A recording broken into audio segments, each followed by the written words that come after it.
Hello girls. भक्ति और नीति के दोहे हम कर रहे थे। उसमें हमने कबीरदास जी और रहीमदास जी के दोहे पढ़ लिए थे। आज हम बिहारी के दोहे पढ़ेंगे। थोड़ा सा ये उन दोनों से थोड़ा सा कठिन है, ज़रा ध्यान दीजिएगा आप शब्दों के अनुसार। फर्स्ट है उनका, सोहत ओढ़े पीत पटु, श्याम सलोने गात, मानो नीलमणि शैल पर आतपु पर्यो प्रभात। तो जो कृष्ण जी हैं वो कैसे रंग के हैं? श्याम वर्ण के हैं और उनका शरीर सुंदर है। गात माने शरीर, सलोना सुंदर। और उन्होंने पटु कहते हैं कपड़ा, पीतु पीताम पीला, ओढ़े ओढ़ा हुआ है। जो कृष्ण है उनके सांवले शरीर पर पीला वस्त्र जो उन्होंने ओढ़ रखा है वो बहुत शोभायमान लग रहा है। मानो नीलमणि शैल पर आता परिवर्तन, मानो यहाँ पर संभावना की गई है। मानो वो कैसे लग रहे हैं? नीलमणि शैल माने पर्वत। नीलमणि पर्वत पर जब प्रातः काल की धूप पड़ती है तो वही रंग, जैसे उनका सांवला शरीर है तो नीलमणि शैल भी नीले रंग के हैं, तो प्रातःकाल की धूप पड़ने से वही सुंदरता उत्पन्न हो रही है। तो ऐसा लग रहा है मानो नीलमणि शैल पर प्रातःकालीन धूप पड़ रही है। तो यहाँ पर श्री कृष्ण के सांवले शरीर को नीलमणि पर्वत तथा पीले वस्त्र को सूर्य की धूप माना है। ठीक है, क्लियर है? समझ आ गया होगा आपको। दूसरा देखते हैं, या अनुरागी चित्त की गति समझे नहीं कोई, जो जो बूढ़े श्याम रंग त्यों तो उज्जवल होए।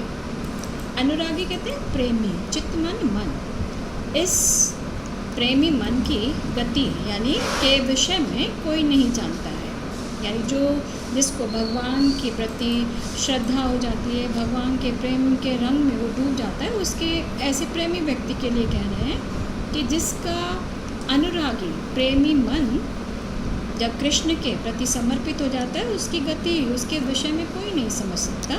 जो जो बूढ़ो श्याम रंग त्यों तो उज्जवल हो। जो जो यानी जितना जितना वो कृष्ण के रंग में डूबता है, त्यों त्यों उतना ही उज्जवल होता है। यानी जितने भी मन के कलुषित विकार हैं, ईर्ष्या द्वेष है, वो सब दूर चले जाता है, तो वो अंदर से बिल्कुल स्वच्छ हो जाता है। कहने का तात्पर्य है। तो कवि बिहारी कह रहे हैं कि इस प्रेमी मन की गति के विषय में कोई भी नहीं जानता। जितना ये कृष्ण के रंग में डूबता है यानी भक्ति में लीन हो जाता है, त्यों त्यों उज्जवल, उतना ही वो उज्जवल हो जाता है, स्वच्छ हो जाता है। यहाँ पर जो बिहारी कवि हैं वो कृष्ण के प्रति उनकी अनन्य भक्ति है, यानी वो कृष्ण को अपना आराध्य देव मानते हैं। आराध्य समझते हो ना?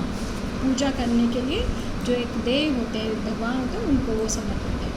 अब दूसरे में उन्होंने कौन कौन से आभूषण धारण कर रखे हैं? किसने? श्री कृष्ण ने।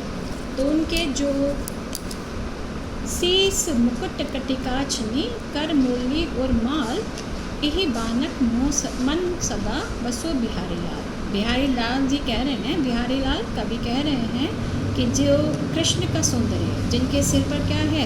मुकुट है, और कटी मीन्स कमर, कमर में करधनी बंधी हुई है। कर कहते हैं हाथ, मुरली, उनके हाथ में मुरली है। उर यानी उनके हृदय पर, माल यानी माला सुशोभित हो रही है। ये सब उनके क्या हैं? सौंदर्य को बढ़ाने के लिए उन्होंने आभूषण धारण कर रखे हैं।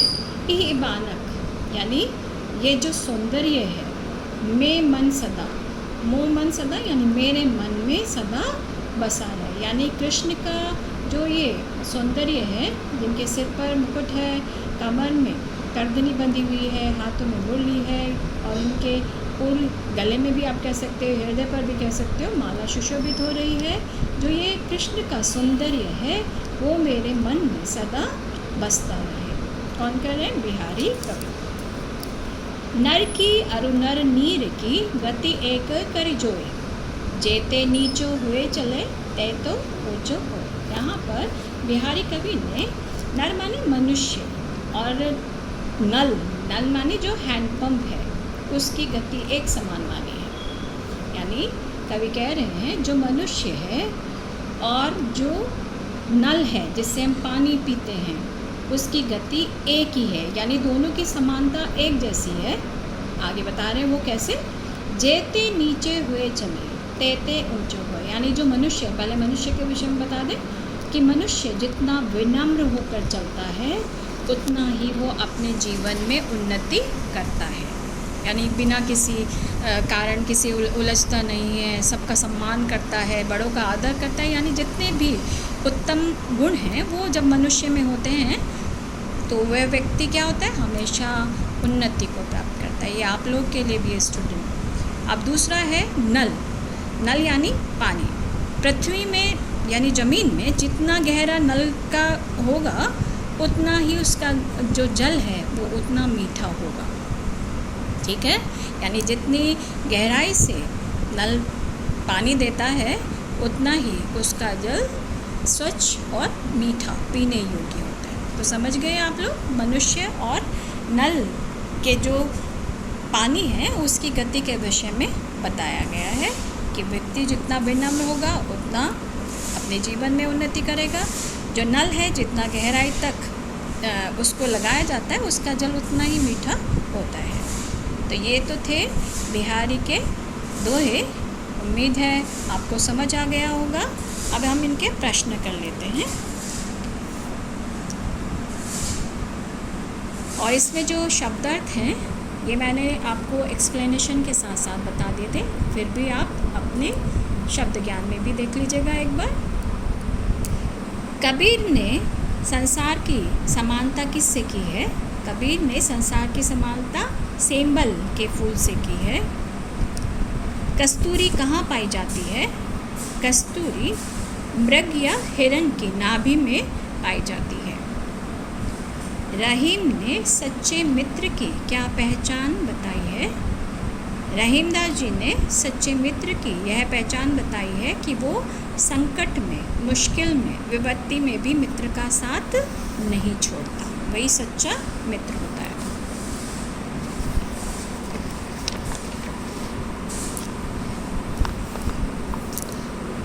सोवन कलश सुरई भरिया में सोवन कलश और सुरई शब्द का प्रयोग किस अर्थ में हुआ है? जैसा कि हमने भावार्थ में बताया था, व्याख्या करते समय बताया था। सोवन कलश यानी सोने का कलश, सुरई शराब। सोवन कलश का अर्थ है सोने का कलश और सुरई का अर्थ है शराब, ठीक है। रहीम कवि ने सज्जनों को मुक्ताहार या मोतियों की माला क्यों कहा है? क्योंकि कवि ने सज्जनों को मुक्ताहार इसलिए कहा है क्योंकि माला जब टूट जाती है तो मोती क्या होते हैं, बिखर जाते हैं, तो मोतियों को धागे में पिरोया जाता है। ठीक उसी प्रकार जो सज्जन मनुष्य होते हैं जो रूठ जाते हैं तो उनको भी मना लेना चाहिए, ठीक है। रहीमदास जी ने अपना दुख किसी को न बताने का उपदेश क्यों दिया है?